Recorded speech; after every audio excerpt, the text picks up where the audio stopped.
Hey, what's up, my friends? JB Webb back with you once again, the renegade master of the internet. We talked with people that are talented. We promote talented people, man. That's what we do. That's what we've been doing for years.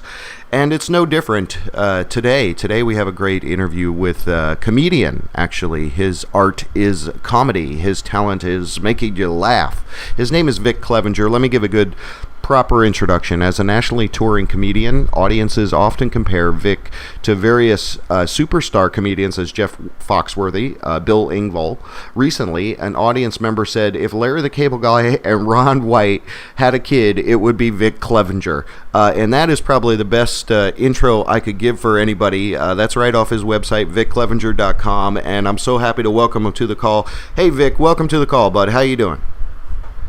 I'm doing well, JB. Thanks for having me, man. Hey, it's great. It's great to have a talented guy like you. We don't do a whole lot of comedians on our show, interview comedians, so I appreciate your time, and I'm looking forward to learning a little bit more about your background. Oh, cool. Looking forward to telling you. Well, good. Well, good. So give me an idea. You've been doing comedy for a number of years here, relatively new to the scene, I guess. But give us a little background on how you kind of kicked off the comedy career, how you kind of got into this. Are you nervous in front of people doing stand up and things like that? I know you personally from the podcast Grits and Gravy that we do, but I'm curious to hear maybe a little bit more about your origins into comedy. Well, it was 1968, and my dad and mom got together. Yeah. And do you want to go back that far? Tell me more. A little more current. Yeah. Well, I mean, if it's hot and steamy, you can tell us. Nothing too nothing too graphic. But yeah. No, my mom and dad, it was wham bam and I'm done. So. It was in the back of a Corvair. I don't know. Anyway, so I was actually a minister for a while. Oh. And I went to a Christian college in Kentucky. Okay. And I had my designs to be a minister, and always liked being in front of people. Always liked like in church plays growing up, and being a ham with all my buddies at school, and right. And all that. So I was always wanting for the stage, and I didn't know how to do it. Growing up in Kentucky, being an actor or being an entertainer, that's a part of this thing from your mind. You work in a right. coal mine or a steel mill. That's what you do where I grew up. So I just did that. I thought, well, I like being on stage, I like being a ham, and I was going to church, and so I thought, well, how about being a preacher? And I enjoyed it. It was a good little profession. Yeah. But I wasn't cut out for all the other stuff that goes along with it. So I got more into motivational speaking after that. Okay. Next thing you know, I'm on an open mic, and the rest is history, as they say. Yeah. Okay, so that's interesting. That's a natural kind of segue. It's almost like Elvis Presley a little bit, singing in church. A little bit. I mean, well, so... A little bit of Elvis, a little bit of Sam Kinison. Yeah, that's right. That's right. So that's an interesting dynamic in what you do. Now, I mean, obviously, your comedy is for everyone, but there's a definite slant and a country slant and a southern slant to it. You mentioned you grew up in Kentucky. How'd you get down here into Florida? How'd that whole transition take place? And is this a good base of operations for comedy? And so give us a little color around that. Well, my wife's name becomes Florida. Okay. That's what I tell everybody anyway. Now, my wife's a teacher, and they were looking for teachers down here, and she's always wanted to live in Florida. Ever since I've known her, she's like, Florida's the place to be, and we'd come on vacation, and she's always wanted to live here. Yeah. And I'd only been to Florida twice in my life before I met her, and I didn't know anything much about it. So they were looking for teachers down here, and I said, well, let's go to Florida. And so she got a job down here. We've been down here 11 years, and I love it, man. It's close to the beach. Yeah. And so it is a good base of operations here. It's the comedy scene in Central Florida is really second to none. It would probably rival New York and LA as far as the entertainment goes. There's a lot of comedians, a lot of funny cats out here. Yeah. That are just beating the bushes. I call them the between the coasts comics. Okay. Not just between, because we're on a peninsula here in Florida, but Right. there's a lot of comics between New York and LA that are beating the bushes, and that are really just doing a great job. And so I'm just happy to be a part of it. Yeah. Now you tour all around the country. You're up in New York. You're Virginia. I mean the Carolinas.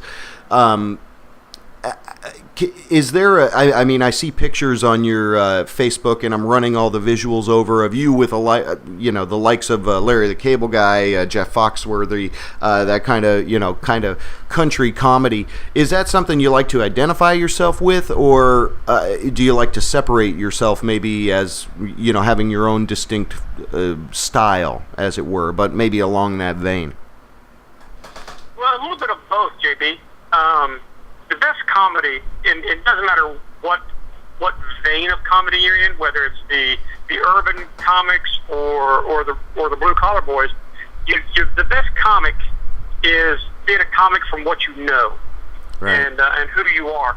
Because an audience, no matter who you are, whether you're a singer or an actor, if you can't draw from something and make what you're doing your own thing, the audience is going to see right through it. And they're going to call you out as a fraud. Right.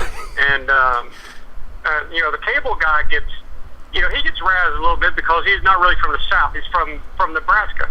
Ah. But what you see on stage with him is just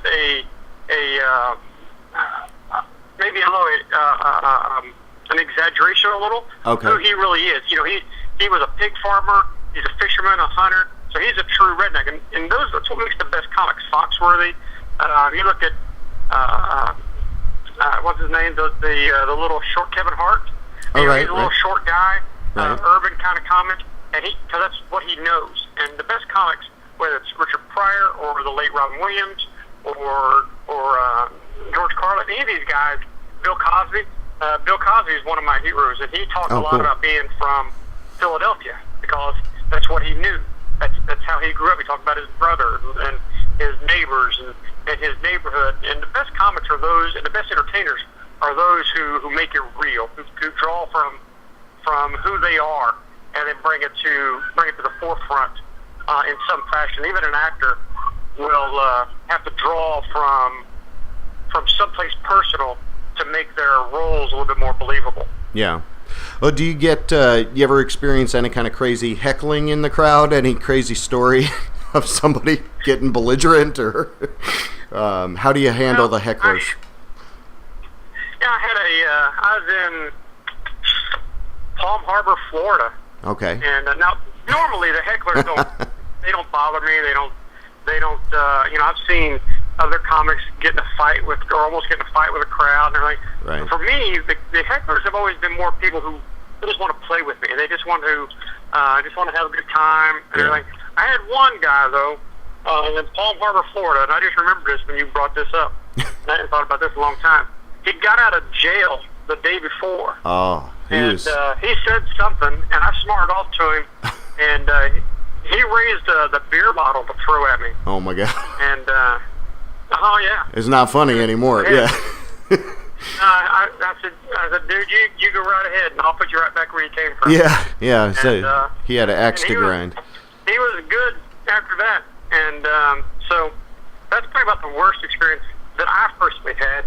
Most of them, I've through my years of being a speaker and doing things, I've been able to handle a lot of different situations. As a minister, I had to walk into a situation at a funeral where people are weeping, and at weddings we have to deal with the in-laws. So I've had to deal with a lot of situations, and so I think that's helped me in the comedy be able to deal more with the hecklers and identify more with whether they're actually wanting to detract from the show, right, or whether they just want to play with you. And if they want to play with you, it's a little easier to do it. You can always calm them down. One guy, the heckler, he said, "If you're quiet, I'll buy you a beer." And the guy was quiet the rest of the show. So that's funny. So it's kind of understanding what they're after. If it's just a little attention, do you make fun of them? Kind of include them in the act, maybe a little. Yeah, you just kind of draw them in a little bit, but not enough to where they're going to take over or where you're going to lose control. You've always got to keep control of your room, and you just got to know where the line is and know when not to cross it. So I've been lucky that I have, when it comes to situations like that to be able to handle it pretty good. And now that I've said I've been able to do it pretty good, my next show I'll probably have this big old heckler and ruin the whole show or something. Hit him with a guitar or something. No, we don't want to jinx you. We want people to go check you out. VicClevenger.com is the website. You've performed with Colt Ford, kind of opening up in non-traditional, our buddy Bubba Whoop-Ass Wilson, where the comedy and the music kind of mixed together. Was that something you kind of foresaw, or is that something that the culture of entertainment is kind of allowing, the mixing of the music and the comedy, or what are your thoughts around that? Well, it's funny you brought that up. Because it is something. Me and Colt Ford talked about that years ago about comedy and music. But if you go, it goes all the way back. You look at the days of vaudeville. Oh yeah. The most famous is Dean Martin and Jerry Lewis. Right. Dean Martin wasn't a comic. He was a singer. Jerry Lewis was the clown. Yeah. And they made a duo to where if you put what their earnings were at that time and make it in today's money, there's not another comedy duo that can touch them. Not another comedy act that could touch what they were making. They were the team. Mm-hmm. And it's comedy music. Jerry Lewis would get up and do his old stick. Dean Martin would get up and do his thing. They would intermix it a little bit, and then they would do some stuff together. They would sing together, do comedy together. So it was a 2-hour show, and they'd run 3 or 4 shows a night doing it that way. You watch some of their old stuff. It's their last show ends at 4:00 in the morning. Yeah. So that's a lot of stuff. So I've talked to Colt Ford about that, and talked to some others. And just very recently, I was on opening up for the Country Music Jam, which had a cover band. Yeah. And Colin Ray, the country singer from the '90s, a big time singer. And me and him were talking about doing some shows together. We hit it off pretty well. And me going out and opening up some shows for him, a new show he's doing in Branson, Missouri. So, cool. So we're doing. So things are rocking, and it's a new avenue. All things old become new once again. Right. Like the bell bottoms. Right. And so the same thing with comedy and music. I think Colin Ray called it it was an old school show where I come in as a comic and open it up, and then he sang. And you go back to the Rat Pack days when they had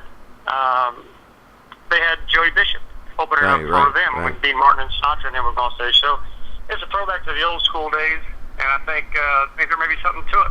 Yeah. Well, you're definitely a talented guy. Definitely a talented guy. We thank you so much for being on the JB Webb Show and chatting with us a little bit.